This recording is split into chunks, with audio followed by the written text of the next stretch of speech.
Hey yo tout le monde, c'est Kekes Miabras. Aujourd'hui on se retrouve pour la présentation d'un deck Ténèbres. Je l'ai beaucoup amélioré depuis la dernière fois que j'ai présenté ce deck. Donc là il est fait pour contrer les Seigneurs Lumière quand même. Grâce à notamment à Bombe Tombale. J'ai commencé par présenter les cartes magiques et pièges. Donc deux Bombes Tombales, vous pouvez en jouer 3 mais c'est extrêmement fort contre les Seigneurs Lumière. Après si vous jouez un deck un peu plus méta, un peu plus voilà, que vous ne connaissez pas votre adversaire, tout simplement jouez 3 cylindres magiques. Voilà, j'en joue que 2. Un autre bouclier drainant, une trappe sans fond, une force du miroir, ça fait l'affaire. Euh, donc Bombe Tombale, vous connaissez pas l'effet, il va se prendre 100 points de dommages multipliés par le nombre de cartes dans son cimetière. Donc ça peut rapidement aller jusqu'à 3000 points de vie. Et si vous en avez deux, ça fait très mal.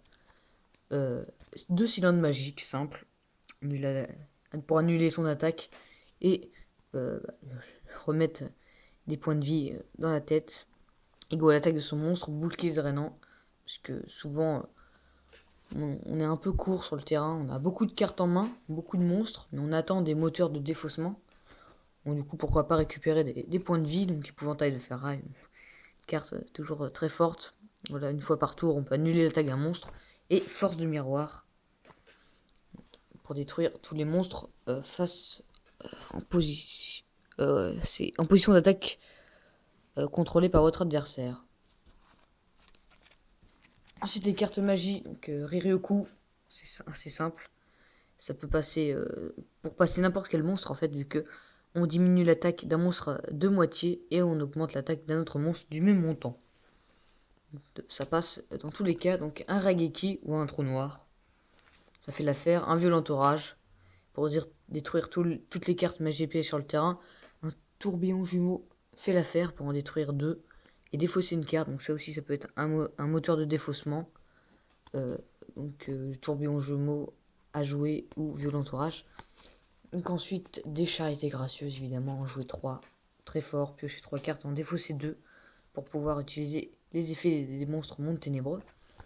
Donc ensuite, on va dire 2 pots de cupidité et un sixième sens, ou 3 pots de cupidité si vous n'avez pas de sixième sens comme moi. Donc sixième sens, vous allez pouvoir piocher un nombre de cartes égal aux cartes magie et pièges qu'il a posées. Donc s'il en a 5, vous piochez 5 cartes. Et vous défaussez le nombre de cartes magie et pièges que vous avez sur le terrain. Donc si vous en avez 3, vous défaussez 3 cartes. Donc c'est très fort. Mais par contre, pour que ça réussisse... non, je me suis trompé. En fait, son effet, c'est vous lancez un dé. Par exemple, tu veux piocher 5 ou 6 cartes. Tu vas dire 5 ou 6. Ton adversaire lance le dé. Et si ça tombe sur 5 ou sur 6, tu pioches le nombre de cartes. Sinon, tu défausses 5 ou 6 cartes de ton deck au cimetière. Tu les envoies au cimetière. C'est pas un effet de défausse. Donc c'est puissant, mais ça joue sur le hasard. Donc ça peut te faire gagner une partie. Comme ça peut te ralentir. Non, parce que quand t'as des monstres dans le cimetière, tu peux utiliser leurs effets pour invoquer de puissants monstres sur le terrain. Donc tu peux être pénalisé, mais dans tous les cas, vu que je l'ai pas, je joue 3 pots de cupidité, c'est plus simple. Mais sixième sens, quand même, je le conseille. Donc un hommage au damé. À la base, j'en jouais 2, mais bon, vu que j'ai ajouté un petit monstre très intéressant que je présenterai tout à l'heure, un ça suffit. Donc défaussez une carte, puis ciblez un monstre sur le terrain, détruisez-le. Un Monster Reborn, assez simple, et un cœur ténébreux pour bannir directement un monstre embêtant. Souvent, les Seigneurs Lumière, ils ont des effets qui s'activent du cimetière, comme par exemple le Wolf la Bête. C'est assez efficace contre ça. On va passer au monstre un peu plus puissant, Grapha, qui permet de s'invoquer depuis le cimetière en renvoyant un monstre monde ténébreux du terrain à la main. Et lorsqu'elle est défaussée au cimetière par un effet de carte, je peux cibler une carte contrôlée par l'adversaire et la détruire. Voilà, simple. Le créateur des ténèbres, donc voilà, invocable spécialement en ayant minimum 5 monstres ténèbres du cimetière. Et alors que je ne je ne contrôle aucun monstre. Donc, souvent, mes petits monstres vont se faire assez facilement détruire. Ça va permettre de garnir le cimetière. Et même si je peux pas l'utiliser, je peux le défausser assez rapidement. Du coup, je l'aime bien. Puis une fois par tour, je peux retirer du jeu un monstre ténèbres depuis mon cimetière pour en invoquer un depuis mon cimetière. Au Caius, le monarque des ombres, j'en avais mis 2 dans le deck. Là, je décide d'en mettre un seul. Il est niveau 6, c'est vraiment très utile pour faire des synchros. Et puis il peut infliger des points de dommage assez conséquents à mon adversaire, 1000. Parce que je suis quasiment sûr d'avoir un monstre ténèbres sur mon terrain, donc je peux bannir mon propre monstre. Assez intéressant. Le dragon armé des ténèbres, assez connu lui aussi. Donc invoqué spécialement depuis votre main, en ayant 3 monstres ténèbres dans mon cimetière. Donc une fois par tour, vous pouvez bannir un monstre ténèbres depuis mon cimetière et cibler une carte sur le terrain, détruisez la cible. C'est même pas une fois par tour en plus, donc c'est vraiment très puissant. C'est assez compliqué si vous l'avez pas en main de départ de se reconstruire un truc, un jeu autour de ça. Mais bon, si vraiment on peut pas le faire, on le défausse et puis ça nous fait pas de mal. Ensuite, 6 cartes très similaires.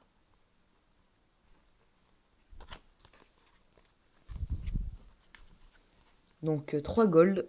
Donc là, il n'y en a que 2. À mon avis, il y en a un qui est perdu dans les monstres de moins de niveau 5. Donc lorsqu'elle est défaussée au cimetière par un effet de carte, on l'invoque spécialement. Voilà, c'est tout. Pareil pour Sylva. Donc, voilà, ils ont des autres effets, mais ils nous servent pas. Hein, notamment, surtout dans la méta actuelle. Parce que destruction de cartes, ça se joue pas beaucoup maintenant. Donc voilà, 6 monstres comme ça. Et 2300 points d'attaque niveau 5 pour faire des synchros. Pourquoi pas embêter l'adversaire, c'est vraiment assez puissant. Donc ensuite le dragon des limites Schwarzid. Il est niveau 8. Donc déjà pour le synchro niveau 10 ça sert. Si votre adversaire contrôle un monstre avec minimum 2000 points d'attaque, je peux l'invoquer spécialement depuis ma main. Bon, il est pas très puissant mais comme je dis pour le synchro, ça se met tout de suite. Dilidi Pendragon, le roi dragon. De niveau 7. Donc je vais lire. Si cette carte est dans votre main, vous pouvez sacrifier un monstre de type dragon et un de type démon depuis votre main et ou votre terrain. Invoquez spécialement cette carte. Une fois par tour, vous pouvez défausser une carte. Voilà, un moteur de défaussement. Cette carte gagne 500 points d'attaque. Puis vous pouvez détruire une carte magie épée sur le terrain. Donc très puissant. Mais des monstres dragons, j'en ai pas des masses. J'ai installé cette mécanique que depuis peu. Il doit y avoir peut-être 4-5 monstres dragons dans mon deck. J'ai réussi à l'invoquer quelques fois, mais souvent je le défausse parce qu'il est inutile. Donc soldat d'illustre noir, émissaire du commencement. Donc invoqué spécialement en bannissant un monstre lumière et ténèbres de mon cimetière. Donc, une fois par tour, je peux activer un de ses effets. Cibler un monstre sur le terrain, bannissez la cible. Ou si cette carte attaquante détruit un monstre de votre adversaire au combat, elle peut attaquer une seconde fois à la suite. Assez puissant. Maintenant on va passer au monstre. Donc ogre fantôme et lapin des neiges. Voilà. Un incontournable, je vous laisse faire l'effet. Cyberjar. Alors là, donc, un effet flip, souvent contré par Eren le moine, Seigneur Lumière. Voilà, en gros, son effet, c'est quand il m'attaque, le monstre est directement, un monstre face cachée est directement renvoyé dans le deck. Ça contre cette carte, donc détruisez tous les monstres sur le terrain. Et les deux joueurs doivent prendre les 5 cartes du dessus de leur deck et ils font immédiatement l'invocation spéciale de tous les monstres de niveau 4 ou moins sur le terrain en position d'attaque face recto ou défense face verso. Et les cartes prises s'ajoutent aux mains de leurs propriétaires. Très puissant, elle est interdite. Comme je dis, c'est un deck fun. C'est vraiment pas pour aller en tournoi, c'est sûr. Il faudra enlever les pots de cupidité, etc. Donc Sangan, Sangan, lorsque cette carte est envoyée depuis le terrain dans le cimetière, sélectionnez un monstre avec une attaque de 1500 ou moins du deck, révélez-le et ajoutez-le à la main. Donc voilà, c'est pour épurer le deck, comme je dis. Parce que c'est vrai qu'un deck de 60 cartes, souvent, on pioche pas les cartes qu'on veut. Invocateur des illusions, en monstre lumière, pour garnir un peu la stratégie autour du soldat du lustre noir. Donc flip, sacrifiez un autre monstre pour invoquer spécialement un monstre fusion depuis votre fusion de deck. Le monstre est détruit à la fin du tour. Bon, j'ai sélectionné un seul monstre fusion dans mon extra deck pour infliger des dommages à mon adversaire. Bon, c'est vrai que c'est à chichiter quand même. en fusion comme ça. Bon, il y a beaucoup de fusions qui s'invoquent uniquement par fusion et pas par invocation spéciale. Du coup, c'est sûr que ces cartes puissantes, j'ai dû les enlever de l'extra deck. Kiseitai, donc ça, c'est vraiment un cancer, proprement dit.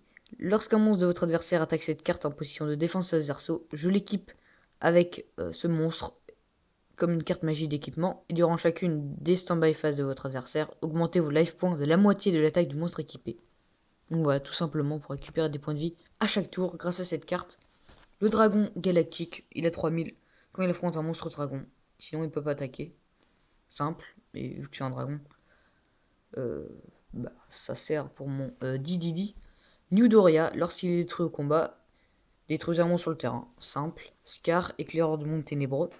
Donc lorsque cette carte est détruite au combat, ajoutez un monstre monde ténébreux de max niveau 4 du deck à la main. Donc un effet pour épurer le deck. Bricoleur des ténèbres, voilà, je devrais en mettre plus dans mon deck parce que c'est un synthoniseur de niveau 2, très utile. Voilà son effet, bon, c'est pas ouf, mais vu que c'est un démon de niveau 2, c'est sûr qu'il mériterait d'être en plus... qui mériterait d'être en x3 dans ce deck.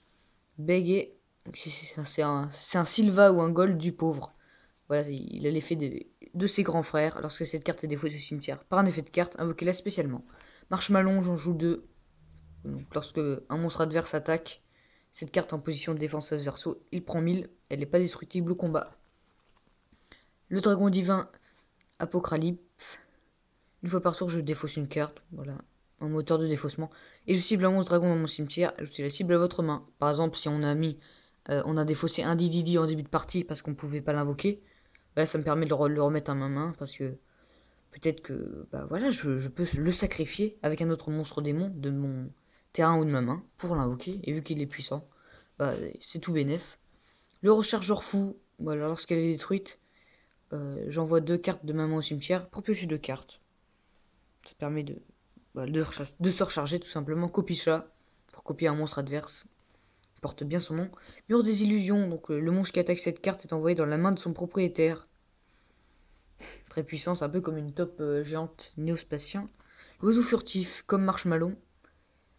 Mais je peux la retourner une fois par tour en flip. Par exemple, hop, j'utilise son effet flip, mon adversaire se prend 1000, et une fois par tour, je peux la remettre en flip, et puis 1700 points de défense, c'est pas négligeable.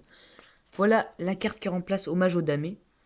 Donc vous pouvez défausser une carte pour sélectionner une carte sur le terrain et lancer un dé à 6 faces. Si le résultat n'est pas 1 ou 6, détruisez la carte sélectionnée. Donc il y a un tiers de chance de rater, mais quand même 2 tiers de réussir. Je réussis assez souvent et en plus c'est une carte sur le terrain où je peux défausser des cartes, détruire des cartes magie et pièges comme des monstres embarrassants. C'est pour ça que je le joue en 2 fois dans le deck. Le nécromancien du chaos. L'attaque de cette carte est égale au nombre de monstres dans votre cimetière x 300. Voilà, simple, ténèbres, démons. Ça joue, il est bien dans mon deck. Pourquoi pas.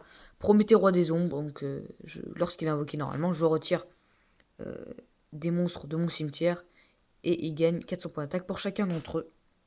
Assez puissant, un peu comme le nécromancien du chaos.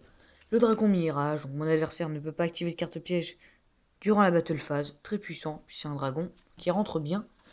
Cerbral le mythologique, lorsqu'il est défaussé au cimetière, je l'invoque spécialement. Donc voilà, synthoniseur du niveau 2. Pour mes monstres synchro, c'est pas mal. Pendulier de combat, que je joue en 2 fois.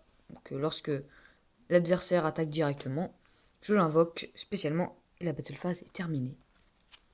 Le marchand ésotérique, donc son effet flic, ça va me permettre de prendre une carte magie ou piège de mon deck à la main. Voilà, mais par contre, les autres monstres seront envoyés au cimetière. Celui-là, il est susceptible d'être changé. Mais pour l'instant, je laisse Masque des Ténèbres. Donc sélectionnez une carte piège dans votre cimetière, renvoyez-les à la main. C'est simple. Hein. Kaki, voilà, l'autre, le 6ème, il est là. Si cette carte est défaussée au cimetière par un effet de carte, ciblez un monstre sur le terrain, détruisez-le. Voilà, c'est encore un hommage au damé, mais en monstre. Je vais vous présenter le side deck. Donc, il y a énormément de cartes qu'on peut ajouter. J'en ai sélectionné quelques-unes. Le dragon interplanétaire. Voilà. C'est un monstre que vous contrôlez et détruisez au combat ou par un effet de carte. Vous pouvez invoquer spécialement cette carte depuis votre main. Il est niveau 5, 2200 d'attaque. C'est un dragon. C'est un peu comme Gold ou Silva. Donc assez intéressant. Mur des illusions. J'en ai déjà parlé. Donc ensuite, il y a le combo Mégamorph, Tour de Babel. Donc la Tour de Babel, à chaque fois qu'un adversaire active une carte magie, on met un compteur magie sur cette carte. Et au bout de 4, celui qui active le quatrième compteur magie, il se prend 3000 dommages. Et Mégamorph, si vos life points sont inférieurs à ceux de votre adversaire, l'attaque d'origine du monstre équipé est doublée. Tout simplement, donc je fais esprit de me prendre 3000 points pour baisser mes points de vie. Et ensuite, finir mon adversaire avec un monstre très puissant. Chaussure mordante, bon, pour changer la position d'attaque ou de défense, un monstre. Ensuite, charge de l'âme, un monster reborn, sauf qu'on peut invoquer autant de monstres que l'on souhaite en payant 1000 life points. Hommage au damé, évidemment, on peut les mettre. Destruction de cartes. Il y a une époque où je joue en x3 dans ce deck. Après, il y a ces 3 petits démons là qui s'invoquent mutuellement. Bon, après, c'est pas non plus, c'est plutôt pour faire des Xyz. C'est pas trop porté sur les Xyz mon deck, mais après tout, pourquoi pas. Kuribo, voilà, très connu. Encore un masque des ténèbres, encore un Chaos.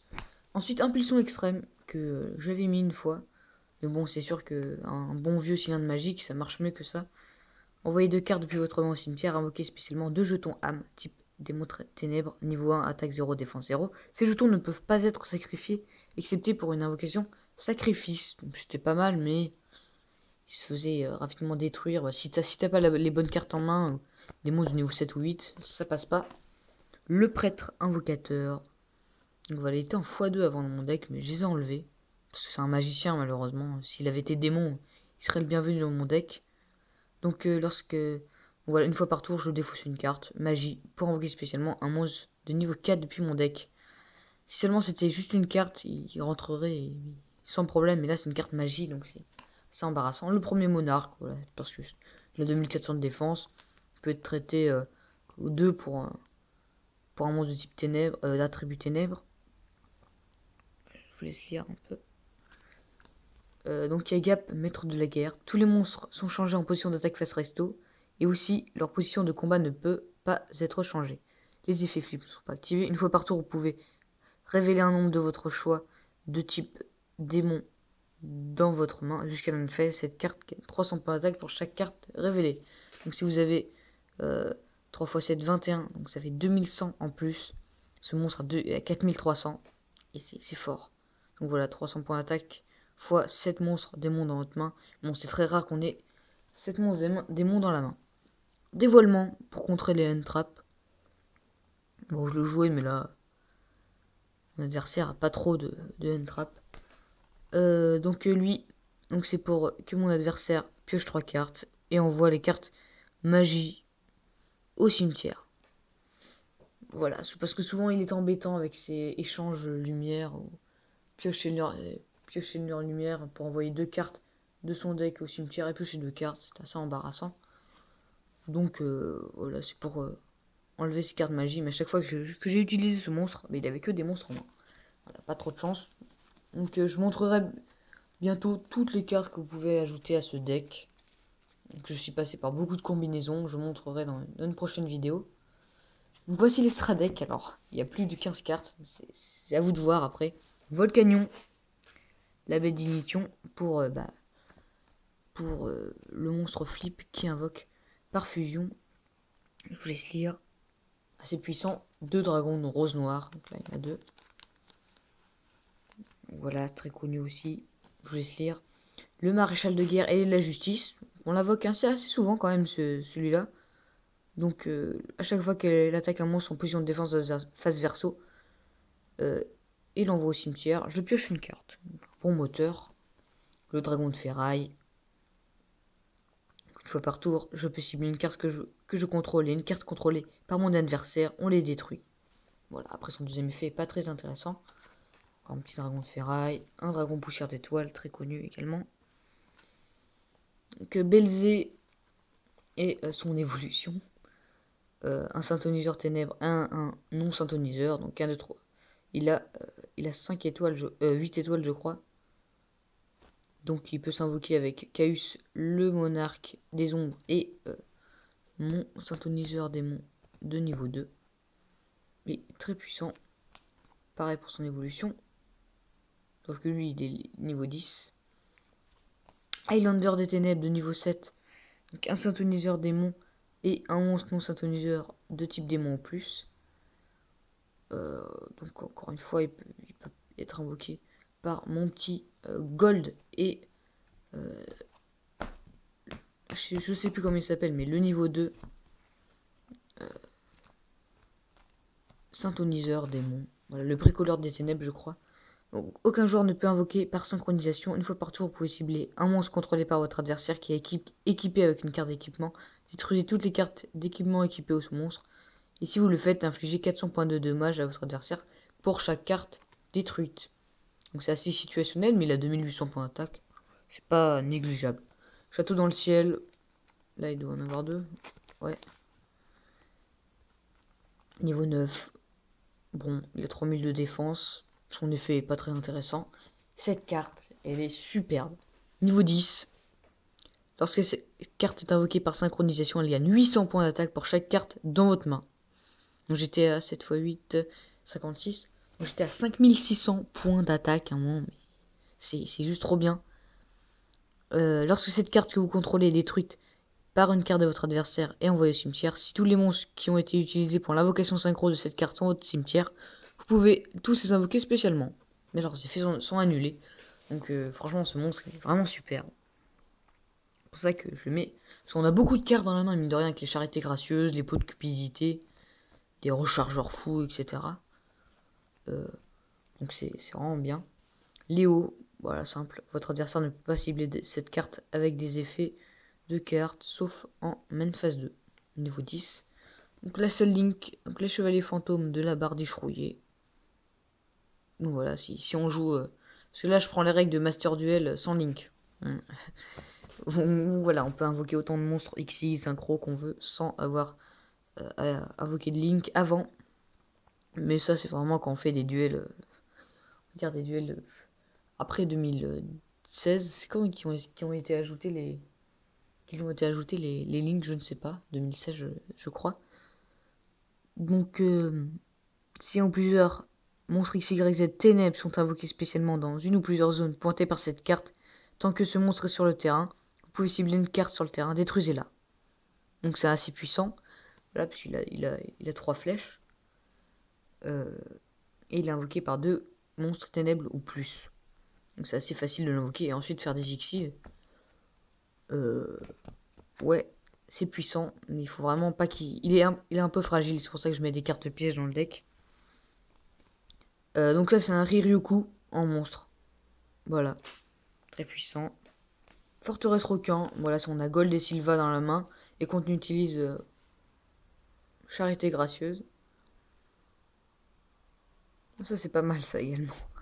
Voilà, si jamais on veut invoquer par fusion avec l'invocateur des illusions. Forteresse requin, je laisse lire. Les chevaliers fantômes du javelot maudit, parce que j'ai pas mal de monde du niveau 2 dans le deck. Donc voilà, un monstre un peu plus puissant. Dante, très puissant également.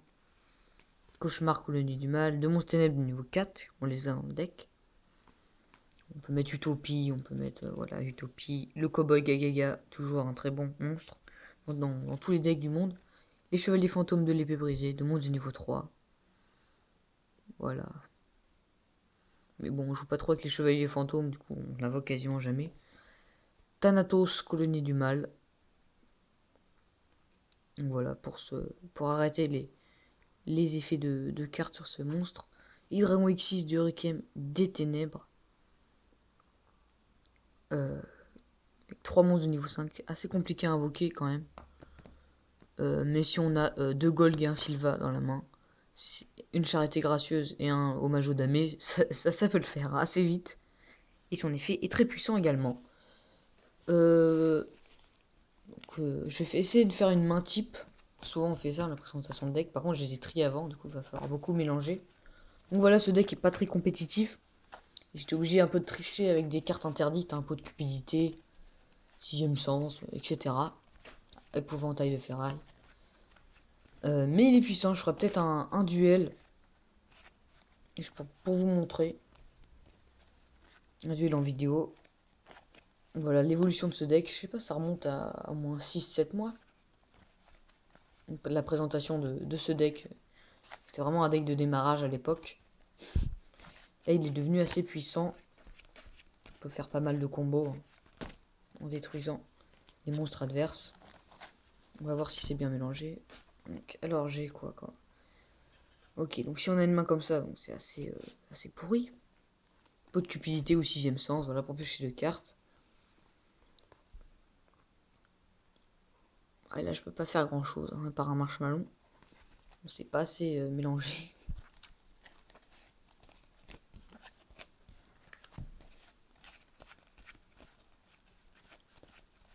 Après, ce qu'on peut faire, c'est vous montrer les combos directement. Mais j'aimerais le faire avec une main légitime. Voilà les protège-cartes que j'ai acheté récemment. En foire à tout. Avec l'esprit du dragon blanc aux yeux. Non, dragon blanc aux yeux bleus aux yeux azur. Allez. Ah bah super, on a un pot de cupidité, ça va pouvoir nous faire piocher. On active le pot de cupidité. On peut en activer un nouveau, c'est mal mélangé. Oh mais non, mais on a les trois d'un coup. Bon bah, on va pas se priver. Hein. Ah ouais, mais on a toujours pas de carte de défaussement. Là souvent, on peut faire Cyberjar. Hein. Donc c'est une bonne main quand même. Parce que là, on peut faire un peu ce qu'on veut grâce à... On peut même invoquer le dragon armé des ténèbres assez facilement en mettant des cyberjars comme ça. Et si l'adversaire a déjà invoqué un monstre, un puissant monstre, on peut invoquer spécialement depuis notre main celui-là. Par contre, on n'a pas de synthoniseur. Mais on peut faire mal. Surtout si l'adversaire a un dragon avec le dragon galactique. Voilà, même si avant... On peut faire pas mal de choses avec cette main. Bon. Je vais essayer de tricher. Voilà. J'invoque le chasseur de précision, je défausse une carte, donc on va défausser évidemment Sylva, qui étant défaussé va s'invoquer spécialement. Et ensuite on va faire une pierre de coups, parce qu'on va détruire un monstre adverse grâce à son effet, si le résultat n'est pas 1 ou 6 au dé. Donc là par exemple, hop, on va dire qu'il est détruit le tour adverse, on pioche, on le copie avec copie-chat si on veut. Voilà, on utilise Raigeki si vraiment on est mal. Donc là, on a 3 monstres ténèbres dans le cimetière. J'ai un peu triché pour les avoir. Donc le dragon armé des ténèbres va pouvoir être invoqué une fois par tour, donc, ou plusieurs fois. Je peux bannir un monstre ténèbre depuis le cimetière. Peut cibler une carte sur le terrain. Détruire la cible. Donc je détruis son piège ou sa magie. Voilà, je vais la cyberjar, je vais la bannir. Et là, bah, je vais pouvoir me lâcher en lui infligeant. Bon, on va dire qu'on a copié un monstre à 2000 avant d'utiliser Raigeki. Donc 2000, 2300, 2800. Ça lui fait très mal. Je pense que ça le tue. Voilà. Bon, là, on a un peu triché. Un peu beaucoup, même. Qu'est-ce que je peux faire d'autre? Avec ça, non. Voilà, on peut faire avec ça, évidemment. Le bricoleur des ténèbres, pourquoi pas.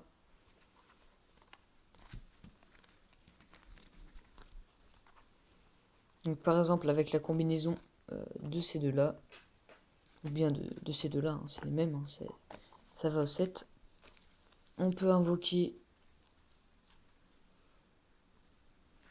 l'Highlander des ténèbres. Hein. On peut invoquer le dragon rose noir. Donc voilà, qui détruit toutes les cartes sur le terrain lorsqu'il est invoqué. J'avais mis un synthoniseur de niveau 3, justement, dans mon deck, c'était un Xidon. Si je dis pas de bêtises, c'était vraiment bien.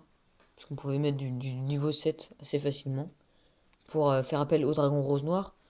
Et même des synchros de niveau 8, justement, c'est très facile à invoquer grâce à ce petit monstre, ce synthoniseur de niveau 3 qu'on a, c'est Ogre Fantôme et Lapin des Neiges. Malheureusement, oui, il s'appelle comme ça. Malheureusement, j'en ai qu'un. Voilà, forcément, le truc parfait serait d'en avoir deux. Malheureusement, Il faudrait que j'ouvre une Legendary Collection Kaiba pour en avoir une autre. C'était en promo il y a pas longtemps, donc j'ai pu les avoir pour 24 €. Voilà cette petite carte, je la trouve meilleure que la Untrap Feu, qui est d'ailleurs plus chère que cette carte. Donc voilà, lorsqu'un monstre sur le terrain active son effet, ou une carte magie piège qui déjà face recto sur le terrain active son effet, je peux envoyer cette carte depuis votre main au cimetière, détruisez-la. Donc voilà, un synthoniseur surtout. Pour faire des niveaux 8. Après, pour faire, par exemple, le maréchal de guerre, qui est de niveau 9. Souvent, on a ça, hein, qui a déjà 7. Et ensuite, on va prendre un de niveau 2. Là, on peut prendre par exemple un qui s'étaille. Ou un Scar. Il y a pas mal d'autres monstres hein, qu'on peut mettre. Après, je sais pas si ça serait. Si c'est légit de mettre 2 monstres de niveau 1. Par exemple, un synthoniseur plus 2 monstres non synthoniseurs ou plus. C'est-à-dire qu'on a le droit de mettre 3 monstres, non? Donc 5, 6, 7, 8 et 9. Je pense qu'on a le droit. Après, je suis pas sûr. Mais non, ça voudrait dire que... Est-ce que j'ai pas un copy shop quelque part? Voilà, est-ce que 3, 4, 5 et 10, je peux invoquer avec tous ces monstres? C'est un peu le monstre fétiche. Le dragon de l'ascension céleste. Et donc du coup, lorsqu'il serait détruit, je pourrais invoquer ces 5 monstres qui ont servi à son invocation. Ce sera assez puissant. Surtout si on a 3 dans l'extra deck. On peut les invoquer à l'infini après. Ouais, c'est à voir. En tout cas, ce monstre, c'est vraiment le monstre fétiche du deck, finalement, dans l'extra deck. Je peux faire des invocations sacrifices, synchro, Xyz, Link, fusion. Il n'y a que les rituels et les pendules que je peux pas faire. Dans ce deck, assez polyvalent, assez fun. Il est vraiment agréable à jouer parce qu'on a beaucoup de cartes en main, beaucoup de cartes à piocher. Donc je vous conseille de le faire. Bon après, je sais pas, le prix faut voir, peut-être qu'il est assez cher. Moi c'est principalement des cartes que j'ai eu en foire à tout. Il y a peut-être celle-là que j'ai ouvert dans le booster. Il y a quelques cartes que j'ai pas eu en foire à tout. Parce que grâce à ça sauve. Hein. Des cartes que j'ai eu à l'échange. Et pour l'instant, voilà, ces 2 cartes-là de la Legendary Collection Kaiba. Après, le reste, c'est que de la foire à tout. Et puis peut-être que j'ai eu ça dans les decks de démarrage. Ça peut-être dans une box, une team box également. C'est l'avantage des foires à tout. Donc à très bientôt pour de nouvelles présentations de decks. C'est un peu long. J'espère que j'étais clair dans mes explications. J'estime avoir été assez brouillon. Mais je ferai un duel en vidéo. À très bientôt. Salut!